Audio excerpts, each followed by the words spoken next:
চট্টগ্রামের সীতাকুণ্ডে নৃশংসভাবে হত্যার শিকার শিশু ইরার বিচার নিশ্চিতে নির্দেশ দিয়েছেন প্রধানমন্ত্রী তারেক রহমান। দুপুরে নিহতের পরিবারের সঙ্গে দেখা করে এই কথা জানিয়েছেন পার্বত্য বিষয়ক মন্ত্রী মীর মোহাম্মদ হেলাল উদ্দিন। এ সময় আসামির দৃষ্টান্তমূলক শাস্তির দাবি জানায় পরিবার ও ওই এলাকাবাসী।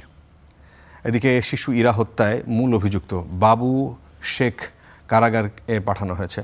27 এপ্রিলের মধ্যে ঘটনার তদন্ত প্রতিবেদন দেওয়ার নির্দেশ দিয়েছেন আদালত। চট্টগ্রাম থেকে আরও জানাচ্ছেন সৈয়দ তামিম মাহমুদ। প্রতিমন্ত্রীকে দেখেই ইরা হত্যার বিচার দাবি গ্রামবাসীর। মেয়েকে হারিয়ে পাগল প্রায় বাবা মা। বুধবার দুপুরে সীতাকুণ্ডের কুমিরা এলাকায় ইরার বাড়িতে যান পার্বত্য চট্টগ্রাম বিষয়ক প্রতিমন্ত্রী মীর মোহাম্মদ হেলাল উদ্দিন। আমরা সকলেই অত্যন্ত শোকাহত ব্যথিত। এ সময় ইরার পরিবারকে সমবেদনা জানান প্রতিমন্ত্রী। বলেন, নৃশংস এই হত্যার ঘটনায় মর্মাহত প্রধানমন্ত্রী তারেক রহমান ও তার পরিবার। হত্যার বিচার নিশ্চিতে প্রধানমন্ত্রী নির্দেশ দিয়েছেন বলেও জানান মীর মোহাম্মদ হেলাল উদ্দিন। আমরা এটার বিচার নিশ্চিত করতে চাই এবং একইভাবে আমাদের প্রতিটি শিশু যেন নিরাপদে তাদের ইচ্ছে মতো স্বাধীনভাবে খেলাধুলা করে। তাই এলো ইনোভার, যেন আপনি লাইফে থাকেন রেডি প্রতিদিন। Innova, designed for now.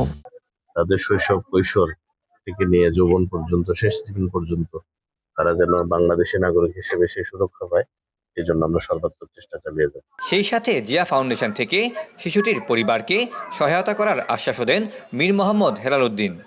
আমরা ওনাদের সাথে থাকবো, যেহেতু আমি জিয়া রহমান ফাউন্ডেশনের পক্ষ থেকে এসেছি। তার মানে ফাউন্ডেশনের নলেজে যখন গেছি, এরকম বহু পরিবার আছে যাদেরকে আমরা একটা সাহায্যের আওতায় এনেছি। এটা বিরোধী দলে থাকতে এনেছি, এটার সাথে রাজনীতির কোনো সম্পর্ক নেই বা সরকারি দলের সম্পর্ক নেই। এটা হলো ফাউন্ডেশনের বিষয়টা, আর সরকারি বিষয়টা অবশ্যই মাননীয় প্রধানমন্ত্রীর নলেজে আছেন। ইরাকে হারিয়ে শোকস্তব্ধ গ্রামবাসীও। তারাও চাইছেন অভিযুক্ত প্রতিবেশী বাবু শেখের কঠোর শাস্তি। সরকারও যদি ওকে ফাঁসি নাই দিতে পারে, জনগণের হাতে তুলে দাও, জনগণ ওনার বিচার করবে। ওর কারণে আমাদের মনে এখন বয়স চলতেছে, কিভাবে আমরা ওইখানে পাঠাবো স্কুলে, ওই রাস্তা দিয়ে আমাদের মেয়ে যা। আমাদের দাবিটা অন্য মৃত্যুদণ্ড দেওয়া, যেহেতু আর এলাকার মধ্যে যেহেতু আর কোনো এই ধরনের ঘটনা জনার ঘটে না। সীতাকুণ্ড পার্কে গলাকাটা অবস্থায় উদ্ধার হয় শিশুটি।